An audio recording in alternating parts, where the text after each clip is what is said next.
देवरानी जिठानी। एक दिन शिवानी और प्रज्ञा रसोई में खाना बना रही होती हैं। तभी प्रज्ञा को रसोई में एक चूहा दिखता है और वो जोर से चिल्ला पड़ती है, दीदी वो देखो चूहा। वो डर के स्लैब पर चढ़ जाती है। अरे चूहा ही तो है, तू तो ऐसे डर रही है जैसे तूने कोई भूत देख लिया हो। कितनी डरपोक है तू भी ना प्रज्ञा। अब ज्यादा हंसो मत दीदी, हर इंसान को किसी ना किसी चीज से डर लगता है। लगता होगा, पर मुझे तो किसी चीज से डर नहीं लगता। मैं तो बहुत बहादुर हूं, पर तू हद कर दी भाई, एक चूहे से डर गई है। एक दिन प्रज्ञा अपने कमरे से बाहर निकल रही होती है और तभी शिवानी उसे पीछे से आकर डरा देती है। प्रज्ञा एकदम से उछल पड़ती है। दीदी ऐसे भी कोई मजाक करता है क्या? अरे जरा अपनी शक्ल तो देख, एकदम बैंगन की तरह नीली पड़ गई है। अरे मेरी देवरानी इतनी बड़ी डरपोक है, मुझे तो पता ही नहीं था। आप ऐसे चौंकाओगे तो कोई भी डरेगा ना।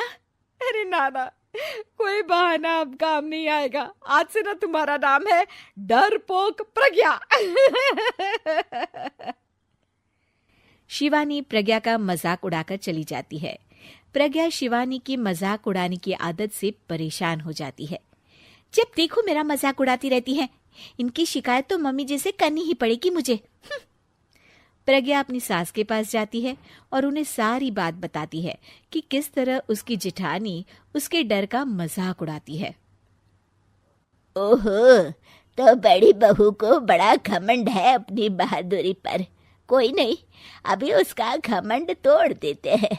मेरे पास एक तरकीब है छोटी बहू, एक काम कर तू। प्रज्ञा की सास उसे अपनी जेठानी को डराने का प्लान बताती है। ये तो बहुत अच्छा आइडिया है मम्मी जी, क्या बात है। आइडिया सुनकर लग रहा है कि आप अपने बचपन में काफी शरारती रही होंगी मम्मी जी।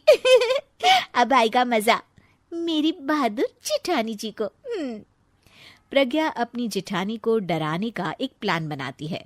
रात में वो शिवानी के पास जाती है और कहती है, दीदी मुझे ना बहुत डर लग रहा है। क्या हुआ मेरी डरपोक देवरानी? दीदी मैं छत पर गई ना तो मुझे ऐसा लगा कि कोई वहां है। ऐसा लगा जैसे मुझे कोई वहां देख रहा था, जैसे कोई साया। अरे क्या बक रही हो, तेरा वहम होगा। नहीं दीदी, आप चलो ना प्लीज मेरे साथ, मुझे तो बहुत डर लग रहा है। मेरी एक साड़ी सूख रही थी, वही लानी है। प्लीज आप चलिए ना ऊपर मेरे साथ। ओफो, चल।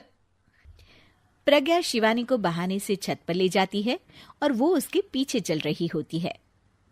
ले आ गए हम छत पर, कहाँ है भूत, दिखा, कहीं तो है नहीं। तभी प्रज्ञा चुपके से सीढ़ियों पर छुप जाती है और शिवानी छत पर अकेली रह जाती है। अरे प्रज्ञा कहाँ चली गई? प्रज्ञा एकदम से सीढ़ियों का दरवाजा बंद कर देती है। अब शिवानी को डर लगने लगता है। मैं नीचे चली जाती हूँ। लगता है प्रज्ञा भी नीचे ही चली गई है। तभी उसके सामने एक खुले बाल सफेद साड़ी में औरत खड़ी होती है। शिवानी उस औरत को देखकर डर जाती है। हाल तू जलाल तू आई बला को टाल तू, हाल तू जलाल तू आई बला को टाल तू।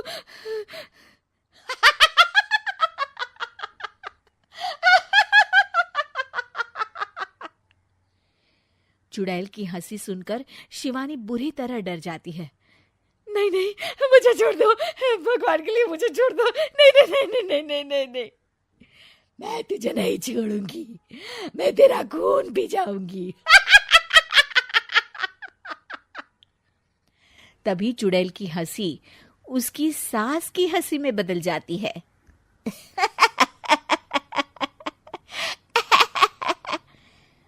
मम्मी जी, ये तो मम्मी जी की आवाज है।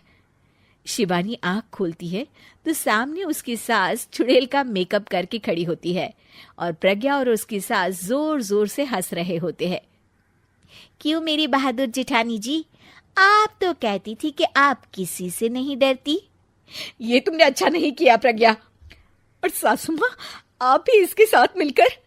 और नहीं तो क्या बहू, तुम अब मेरी छोटी बहू का ऐसे मजाक बनाओगी तो मुझे तो चुड़ैल बनना ही पड़ेगा ना।